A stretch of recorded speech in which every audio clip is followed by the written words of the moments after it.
وقد ثبت عن النبي صلى الله عليه وآله وسلم في فضل الدعاء، وأن الله سبحانه وتعالى يستجيب دعوة عبده، خاصة إذا وقف يعني في الليل بين يديه يدعوه ويناجيه ويحسن الظن به. والله سبحانه وتعالى يقول: ادعوني أستجب لكم. وقال عز وجل: وإذا سألك عبادي عني فإني قريب أجيب دعوة الداعي إذا دعان. والله يغضب إذا لم يسأله عبده. قلنا ثبت في الصحيحين من حديث أبي هريرة ومسند الإمام أحمد أن النبي صلى الله عليه وسلم قال: ينزل ربنا تبارك وتعالى إلى سماء الدنيا كل ليلة حتى إذا كان الثلث الأخير من الليل، فيقول: من يدعوني فأستجيب له، من يسألني فأعطيه، من يستغفرني فأغفر له، حتى ينفجر الفجر. وهذا حديث النبي صلى الله عليه وآله وسلم.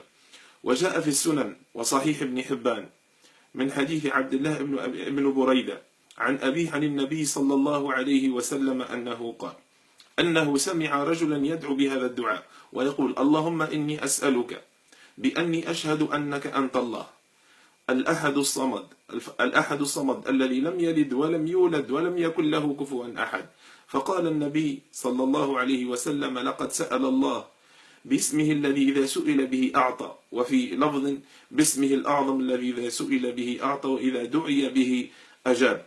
وللدعاء فضل عظيم، وخاصة إذا انكسر العبد بين يدي ربه وقدم التوبة وصدقة يعني أخلص فيها لله سبحانه وتعالى، وافتتح دعاءه بالثناء على الله سبحانه وتعالى، والصلاة على النبي صلى الله عليه وسلم، ويعني تحرى الأوقات التي هي مظنة إجابة عند نزول المطر وبين الأذان والإقامة والثلث الأخير من الليل وفي قيام الليل وفي السجود أقرب ما يكون العبد من ربه وهو ساجد، وفي عصر الجمعة، فإن هذا الدعاء لا يكاد يرد كما قال ابن القيم رحمه الله تعالى.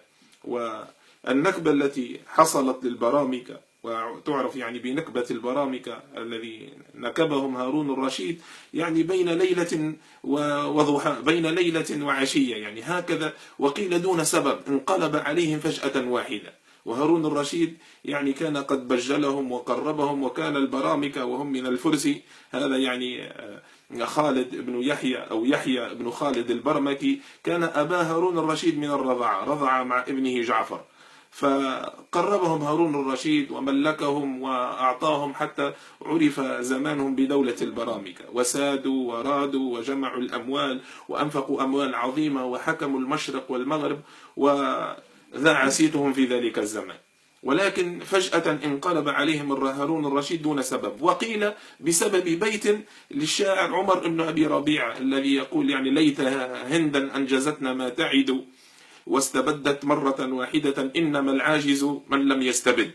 بسبب هذا البيت انقلب عليه فأعمل فيهم قتلا وسجنا وصلبا، وسجن خالد بن يحيى بن خالد البرمكي يعني في زنزانة ضيقة، فقال صحبة ابنه، فقال له ابنه باكيا شاكيا: يا أبي، أو بعد القصور وبعد الحكم وبعد الأبهة وبعد الأموال والذهب والجواري يعني نقيد في هذه الزنزانة؟ وقال الحافظ ابن كثير كما في البداية والنهاية: قيد بسلسلة حمارهما، يعني بسلسلة الحمار في الزنزانة ينتظران الموت.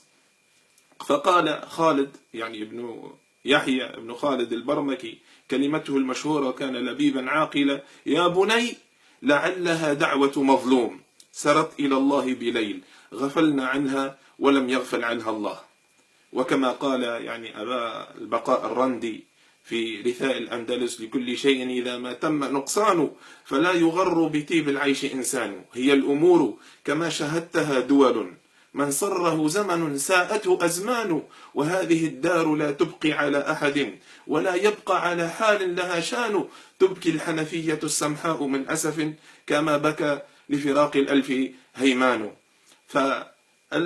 يعني الملك لله سبحانه وتعالى، والبقاء لله سبحانه وتعالى، وكل من عليها فان، ويبقى وجه ربك ذو الجلال والإكرام. فهذه الدنيا لا تدوم لأحد، لمن الملك اليوم؟ لله الواحد القهار. فقلنا في الدعاء يعني أسرار عجيبة، والدعاء يعني يفرج الكروبات، والدعاء يأتي بالرزق، والدعاء